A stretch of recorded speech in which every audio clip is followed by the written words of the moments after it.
On the show in Wheelspin, we drive the Tata Zest F-Tronic. In Wheelspin, we pay a visit to the super luxury car manufacturer Rolls-Royce.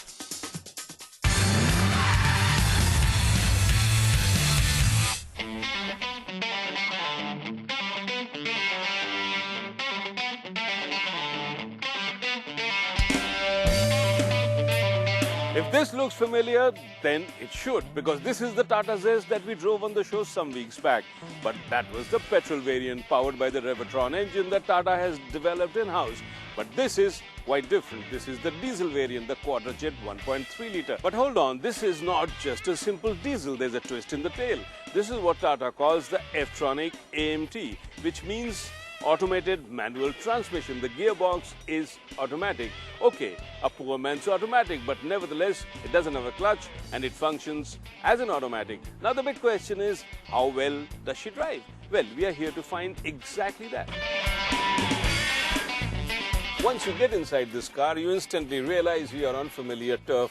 This looks pretty much the same as the Petrol Zest that we drove some times back. Hardly any changes, at least till the time you don't happen to look down and find this gear lever here. This is an automatic gear lever wrapped in leather with a touch of chrome at the base of the console and piano black. Looks quite nice, and it has 3 modes that it offers you: the automatic, the manual, and of course the sports, to make things a little bit more lively.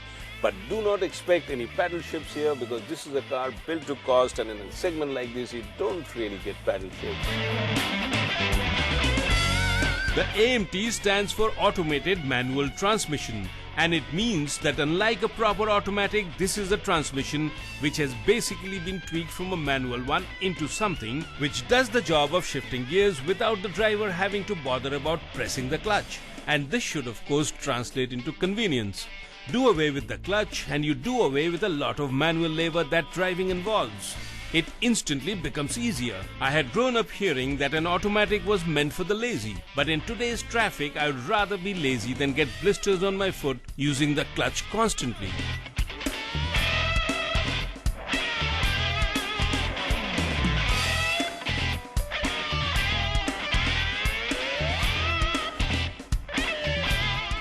Well, I'm going to shift into this A, or the automatic mode, and see what happens.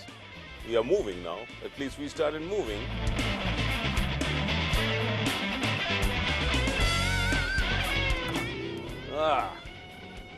Okay. Come on, go fast. Go. You can do it. Go. 60 kilometers. Okay, faster, a little faster. Getting to the 80-kilometer mark.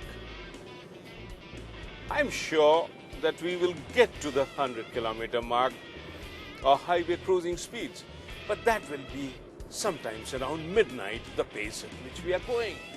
See, this is the problem you have with the AMT. It's not a question of going fast, but it's a question of how slow you are going. This doesn't really move.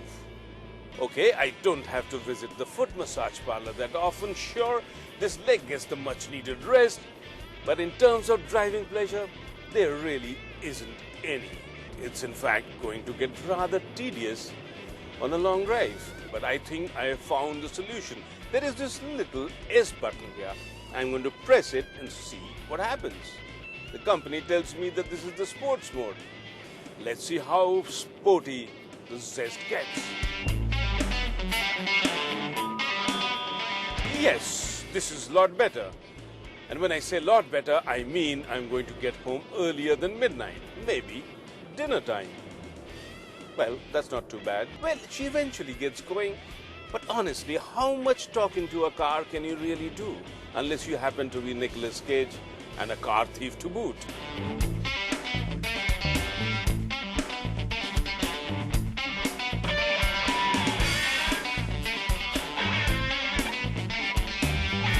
Well, if you think I'm cribbing about how slow it is, then of course you are right. That's because it's early in the morning and I'm on a highway which is practically empty. My feelings would, however, change as certainly as the sunset changes into dusk. and I head home thinking of a pleasant evening ahead. When I face a driver's nightmare, bumper grazing rush hour madness which forces my mind away from the thoughts of a sundowner to my tired limbs which seem to be giving me final notice. There might not be another day, they seem to be telling me if this continues for long. And it is now that my mind switches track and I start thinking of automatics. All those over-engineered, clever automatics which go about doing their business without as much as an excuse me, leaving you completely baffled at the wheel with their uncanny understanding of gear-changing patterns. But they all have one problem. They are also overpriced. And it is now that my mind finally had the answer. AMT. Which should do the job very well. Forget about driving fast when you're not even moving. At least they give your tired limbs the break they have been hankering for. Yes, in a situation like this, the AMT will do well, and the best thing is you can own one of these without breaking the bank. Time for me to shout, Eureka! I have the solution. So if you happen to look at the tachometer here, you will see that the RPM meter shows you an 8,000 RPM mark. Well, I thought I was driving a diesel. You press the pedal hard and it does redline around the 4,700 mark, and it does confirm the fact that you are actually driving a diesel. But why an 8,000 RPM meter?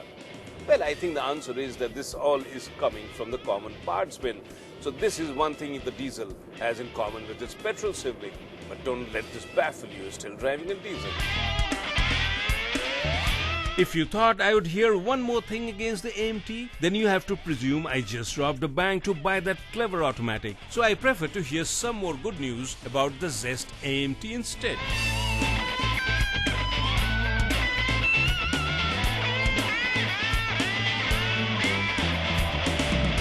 But as far as the engine goes, this is the 1.3 litre coming from Fiat. Tata calls it the Quadrajet. And this is not really bad. This is quite efficient in terms of fuel efficiency. And once you're driving on the highway, it feels very refined and very nice. So not at all a bad motor to drive. But it is this pairing with the 5-speed AMT which has really let this engine down. It has taken away most of the pleasure of driving. Well, the good part about driving this Zest is that the ride and handling is quite sorted out. She feels planted even at highway speeds. And even if you throw her around a corner or two, she behaves reasonably well. Well, it's good to drive a car like this, which feels so sure of itself. And if you own the Zest, this is one area where you'll be very happy with. That's good news. One more plus for my newfound love for the AMTs. In fact, the only other AMT I have driven before is the Maruti Celerio. And if I were to choose between these two, I would choose this one simply because this is a bigger and a better car. And in terms of handling, the Zest is corners ahead, stays planted at highway speeds and even at reasonable cornering. And then I also get a boot and plenty of space, plus of course more features. Well, now the bad news is... Well, what makes me a little bit unhappy about this car is the build quality. If you look at the wiper rubbers there, you know they are not going to even last possibly a full season. Tug at the door handle on the outside or even inside for that matter, and you feel the lack of quality. I think Tata should have paid a little more attention to the quality of materials and improved the build quality. After all, this is a car they are banking on to do the trick for them.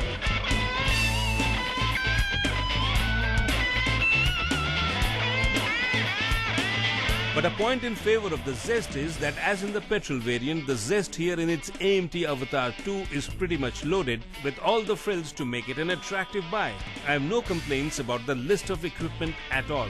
The audio system with its multifunctional ability clearly proves the point that Tata can be a capable manufacturer, and couple this with the instrumentation cluster and the amount of info you get is clearly on par with the cars priced double this. And this isn't the end. For safety you get ABS with EBD, and for a comfortable drive an adjustable steering wheel, which is a 3-spoke affair and feels good to hold.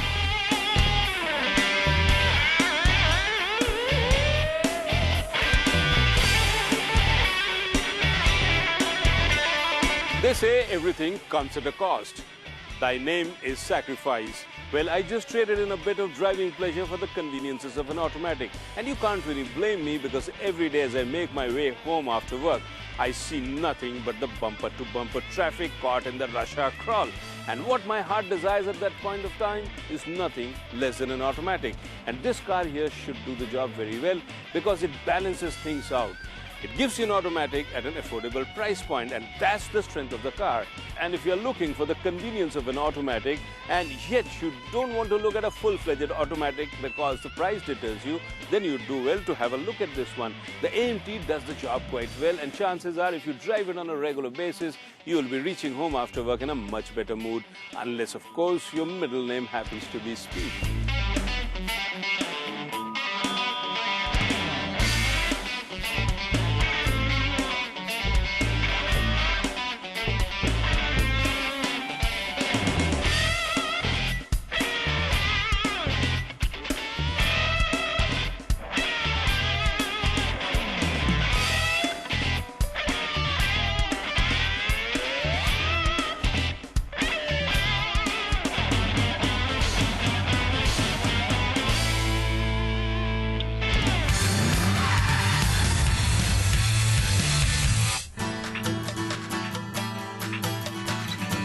If I were to play a game of quiz with you and ask you a simple question, name me some of the best known motor cars, chances are you will start with this one first.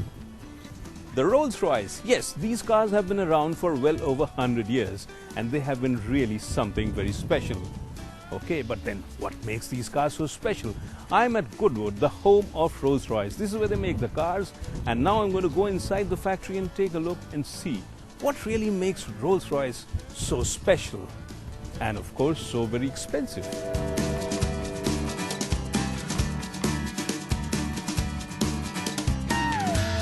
Lord March, who owns the forest of Goodwood and all the land alongside it, did 3 things for motoring which will surely entitle him to the title of Lord of Motoring. First, he created a motorsport circuit. Then he initiated the Goodwood Festival of Speed, a must-visit event for motorsports junkies come every June. And then came the best.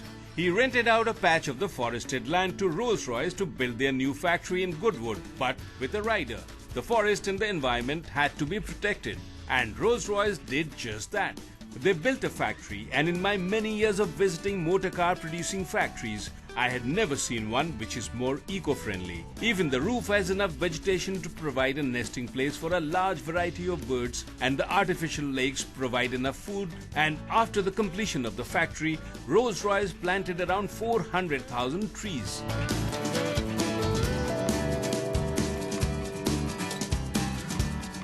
The louvers along the building adjust automatically to allow just the right amount of light and ventilation.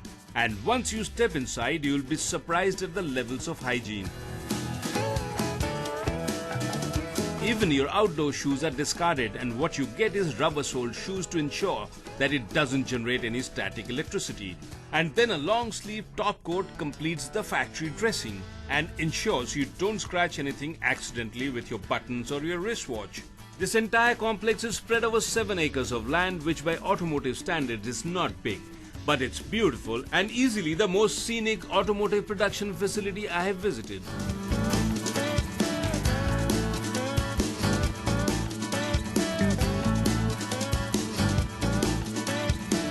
This is from where the journey of a Rolls-Royce motor car starts. The body shell, or as in the case of the Phantom, the space frames arrive from faraway Bavaria after traveling through entire Europe. And once they land up in Goodwood, they are put on the assembly line and the journey ahead starts, which is just as interesting. The Goodwood factory might be a small one, but it is sufficient to meet the demands of a super luxury brand like Rolls-Royce, with an annual capacity of 3,600 units, working double shifts, and employing over 1,000 people of different nationalities.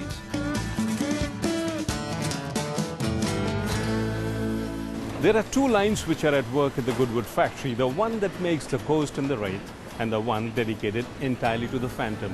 Once the body shell is loaded onto this line, it's time for the fitments to begin. And the most interesting part here is the engine and the transmission, as what they call it in Rolls-Royce parlance, the marriage of the two. Now the next stop is there. Most of the car assembly is done here, including the electrical fittings and the wiring system, the dashboard and even the mechanical component.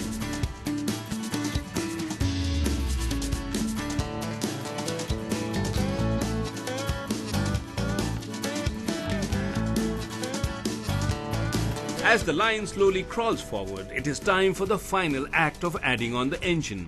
And the engine is not mounted on the monocoque alone.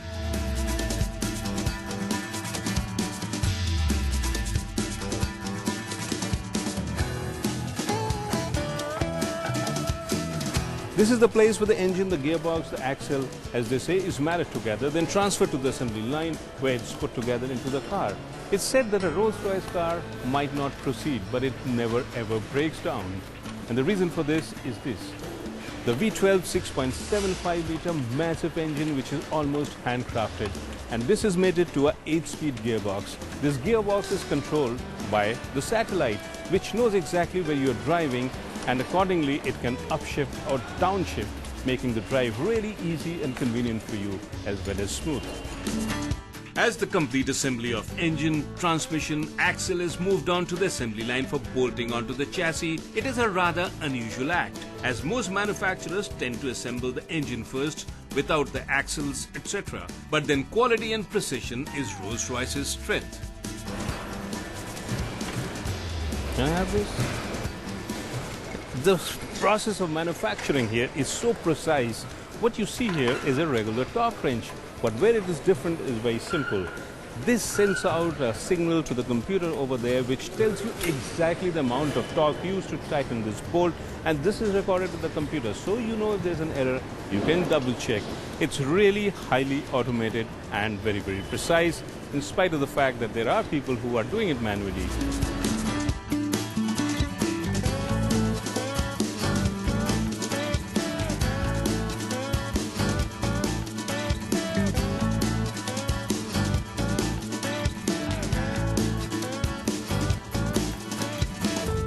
The exteriors of the Rolls-Royce is quite majestic and really stands out, but in my opinion it's the interiors which really make it apart, unlike any other car you might have driven. Take a look at this. This is coming from the Angora rabbit. This is fur. It's beautiful, and this is what you can have for upholstery. If you don't like this, then take this one, the shark. This is the shark skin leather. You don't like this one either, you have a choice of this. Yes, the alligator. Okay, you are a fussy guy, you don't like any of these, and I'll give you another choice. The ostrich. Yes, this is the kind of customizing you can do with your Rolls-Royce, and they call it the bespoke program. You can actually make the interiors the way you want it. Choose the material, choose the color, and choose the design as well. And now I'm going to take a look as to how all this leather is really processed before they are fitted onto the car.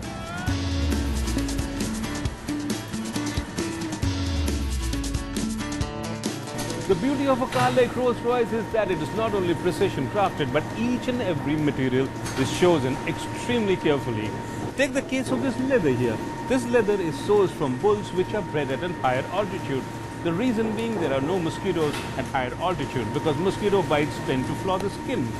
After the skin is sourced, it is sent for extensive process of tanning to well-known companies who, among others, have Fendi as their clients. Then, when the leather arrives here, it's again checked for quality, stretched out, all the flaws are taken out, an extensive process using lasers and computers, and then only it's ready to be fitted on your seat.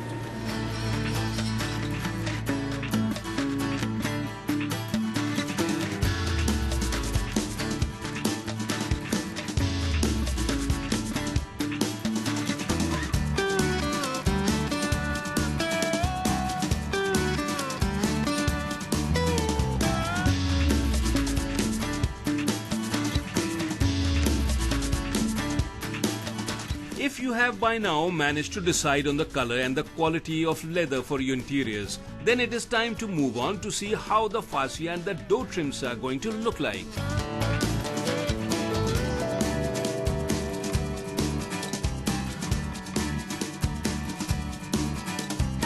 There is one material which really gives any car a touch of class and elegance, and that's the use of wood. Rolls-Royce is no different. They in fact offer you 26 veneers to choose from, ranging from maple wood, elm to walnut. This is what it looks like when it arrives in the factory, but the finished product is quite a big transformation. This is what it looks like. But before it transforms from this to this, there's a huge process which is obviously very qualitatively controlled and monitored, and the end result is the very best in the automotive industry. Now you might start to wonder why trees are being cut. Actually, Rolls-Royce has a policy that they never go and destroy or cut a tree from a tropical rainforest. And for every one tree that they chop for this material, they plant 5. So the environment is being taken care of.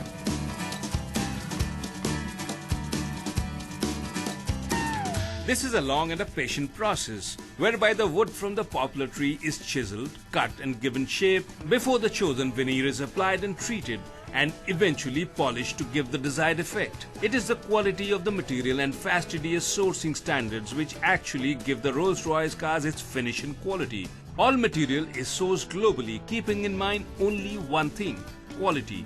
And consequently, the result is obvious: unmatched build quality. So yeah, here at Rolls-Royce Bespoke, really we bring customers' dreams into reality. We create their perfect Rolls-Royce. So the customers come to us with either an idea or a theme or some special features that they'd like on the car. And then our bespoke designers work together with the customer to refine those ideas, do some sketches and some car visualizations. Until we're sure that we've properly understood what the customer wants and the customer's happy, and then we start working on the features. So then it's over to our engineering team and our craftspeople here at Goodwood to create that car. Talk about the bespoke program of Rolls-Royce, and we are forced to look at some of the modest demands made by its customers. Here is an example. This customer wanted 250,000 pounds of diamonds plastered on the car, and this is what the car looks like now.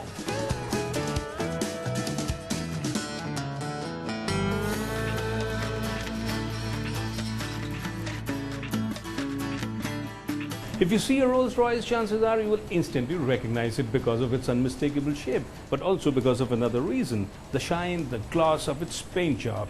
Rolls-Royce has invested a lot of money in developing a state-of-the-art paint shop, and what they offer you is completely baffling in terms of choice. There are 45,000 color shades that are available to you to choose from, starting right from the lipstick color to whatever your fancy desires.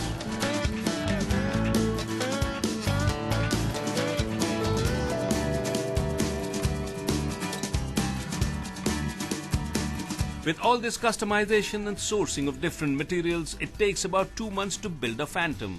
Even the roof of the car, which is made to shine like the stars, is made after a difficult and tedious process involving extremely skilled workers who take about 12 hours for a single roof, but the result is astonishing.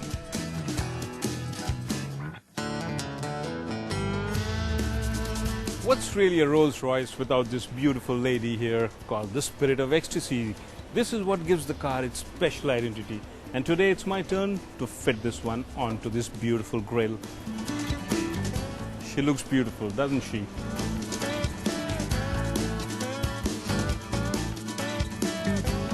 Needless to say, every single car goes through a rigorous process of check for quality before a customer even gets to see it. After all, if you pay as much as you do for a Rolls-Royce, then you deserve only the best. And the meticulous manufacturing process here ensures that this is exactly what you get. I had a delightful day here at Goodwood, walking through the Rolls-Royce factory and watching these beautiful cars being made. In fact, what I saw quite amazes me. The amount of care that goes into choosing the materials, the detailing, and the precision crafted engineering is what makes Rolls-Royce what it is. Very special and, of course, very expensive.